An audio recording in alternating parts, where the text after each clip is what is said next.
What's going on YouTube? Lil Unk back again with another reaction. Today we got how good was Kobe Bryant actually. The last Kobe Bryant reaction will be at the end of the video. Stay tuned for that. We're on the road to 5,000 subscribers, my brothers and sisters. Make sure you like the video, comment, subscribe. Tell me which one we to react to next. Turn on post notifications. Follow me on Instagram at Lil Unk Official. Link is in the description, man. If you want to help your boy out, if you're looking to shop at Modell's this holiday, they got a 75% off sale going on, my brothers and sisters. My Modell's affiliate link is in the description. It says share to sales, because that's my affiliate network. So Gucci's gonna bring you right to Modell's website though. I appreciate y'all, man. Without further introduction, let's get it. Kobe Bryant put winning over everything. He was an asshole, a hopeless romantic, and an obsessive maniac. But how good was he actually? Early life and road to the NBA. Kobe's dad may have been a millionaire, but this didn't make Kobe's life easy. Like Will Smith, Kobe was born in Philadelphia, and his father, Joe Jellybean Bryant, played for the 76ers. After 8 years in the NBA, Jellybean moved his family to Italy to play basketball abroad. Kobe was just 6 years old, and he didn't speak a lick of Italian. Switching schools every time his father changed teams didn't help. And the cherry on top, he was the only black kid at all of them. This shaped Kobe as a person and a player. Struggling to fit in, he always gravitated towards basketball. He learned to play in isolation for hours. Basketball became his safe space, and where he could prove himself against the kids who didn't accept him. When he wasn't playing, he watched NBA games on VHS and dreamt of becoming an NBA player. When Kobe was 13, Bryant's family returned to Philadelphia. Once again, he was alienated because he didn't know American slang. He would silence those who teased him on the basketball court. Bryant was obsessive about the game from a very early age and worked on his basketball skills tirelessly. As an upperclassman, he played all 5 positions for Lower Merion High School and averaged 31 points, 11 rebounds, 6 assists, and 4 blocks. Senior year, he led Lower Merion to their first state championship in 53 years and was named Naismith High School Player of the Year and a McDonald's All-American. There was a huge hype about where he'd go to college. Then, Kobe surprised everybody. Bryant organized a press conference and announced that he would skip college and take his talents to the NBA. Kobe was just the 6th player in history to go to the NBA directly from high school. So naturally, NBA executives were reluctant to draft him. But after he destroyed Michael Cooper in practice, Lakers GM Jerry West knew that he was watching the best pre-draft workout he'd ever seen, and that Kobe was the best player in the 1996 draft. West was so determined to draft Kobe that he finessed the Charlotte Hornets into drafting Bryant and trading him to LA for Vlade Divac. Brash youngster.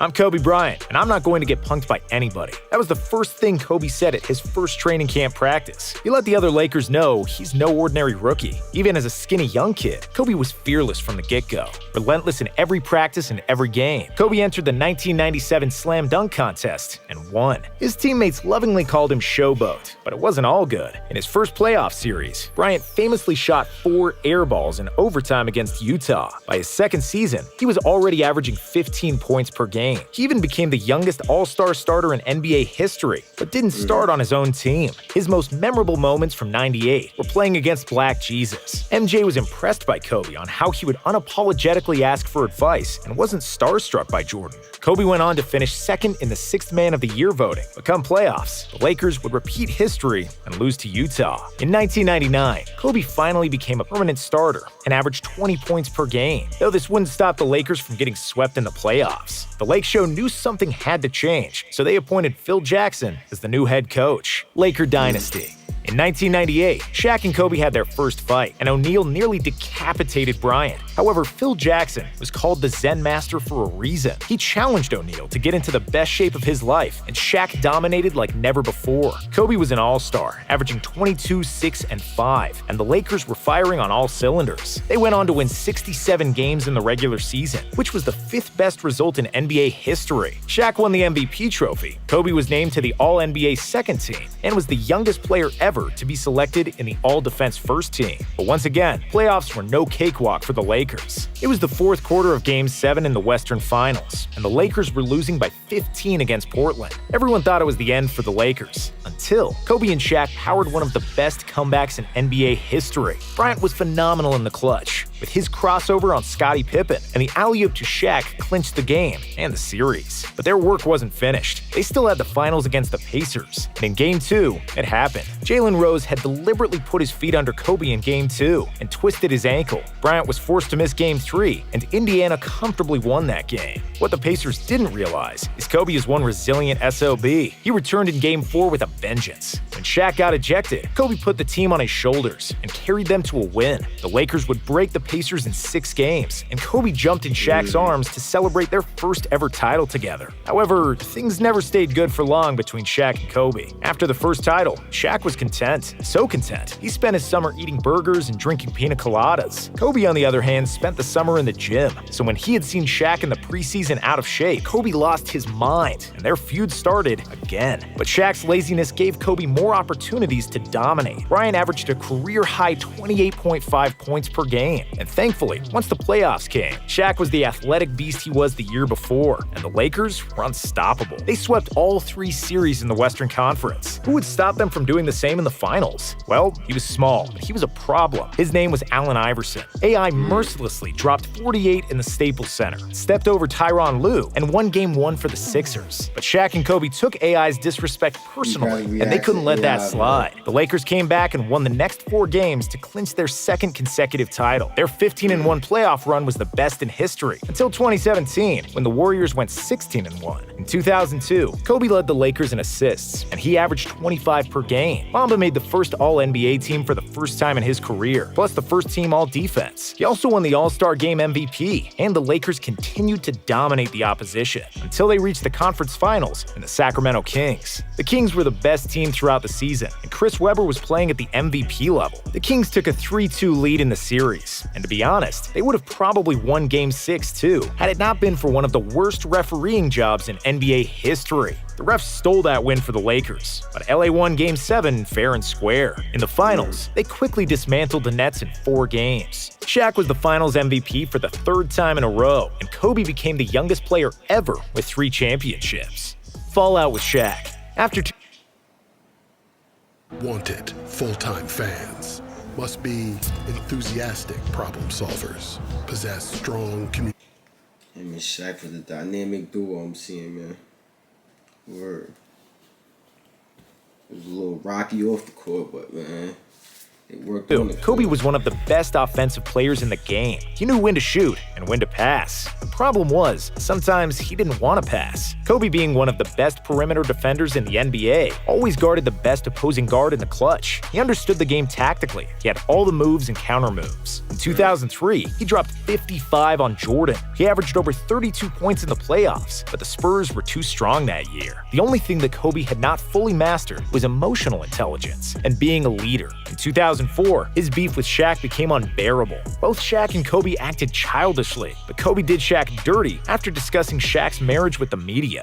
Ironic, because he was also going through a court case in Colorado, which proved his own infidelity. Craziest part is at the same time as his trial, Kobe was playing in the playoffs. It takes a cold-blooded individual to be facing a lengthy jail sentence and still go out to perform as well as he did. The Lakers added Karl Malone and Gary Payton, so everybody thought they would be crowned champions again. But Kobe beefed with both Shaq and Malone. The lack of chemistry showed its ugly head when it was most important. Kobe was forcing things in the finals against the Pistons. He took by far the most shots on the team, despite hitting only 38% from the field and 17% for 3, and the Lakers lost in 5 games. Something had to change, so Shaq was traded to Miami, and Kobe had the chance to prove that he could win without it. Individual greatness. Kobe was a maniac. For all the kids out there that want to be like Kobe, here's some advice. Don't do it. Because Kobe was 1 in a billion, he ran himself into the ground to become a perfect basketball player. He was in the gym up to 3 times a day, and he wouldn't leave practice without making 400 shots. But it was because Kobe was such a maniac that he produced some of the greatest memories for basketball fans around the world. In 2005, he scored 62 points against the Mavs in just 3 quarters, and 3 weeks later, he notoriously scored 81 against the Raptors, the second highest scoring game in NBA history. Bryant averaged 35 points per game in 05 and 31 in 06. He was in his athletic prime. Kobe led the league in scoring, and his highlights of that era are a thing of beauty. But that same year, the Lakers somehow missed the playoffs, and in 06 and 07, they lost to the Suns in the first round. Despite Mamba's heroics and game winners in the clutch, he still wasn't proven as a true team player or leader. Buenos dias, pal.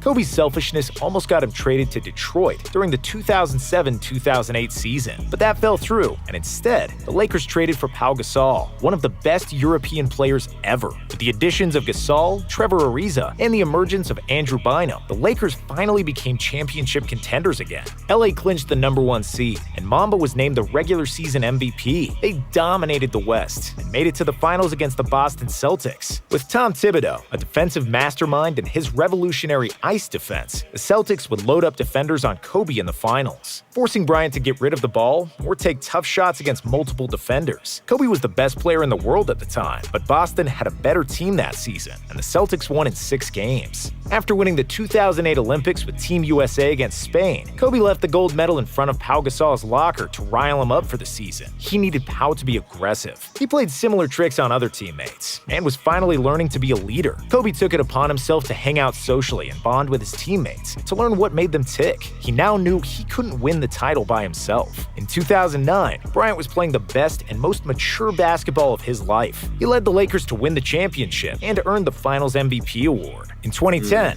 the Lakers made the finals once more and had a chance at revenge against the Celtics. But as usual, there was a problem. Kobe was playing with a bone spur in his ankle and a broken finger on his shooting hand. As you would imagine, he couldn't shoot the ball well. This series, in particular, was pretty ugly, but things were different than they were years ago. Kobe and the Lakers learned to play like a team and took the series to Game 7. Kobe shot 6 from 24, incapable of putting the game away by himself, but with his Mamba mentality, he'd rather die than lose to the Celtics twice. Bryant had 15 rebounds that game, and he was doing everything possible to win. Then in the last minute, Ron Artest would hit a 3, and the Lakers prevailed. Kobe got his 5th title that night, and when a reporter asked what the title means for him, Kobe truthfully and sarcastically answered, "Just got one more than Shaq." Lakers' downfall, and Kobe's legacy.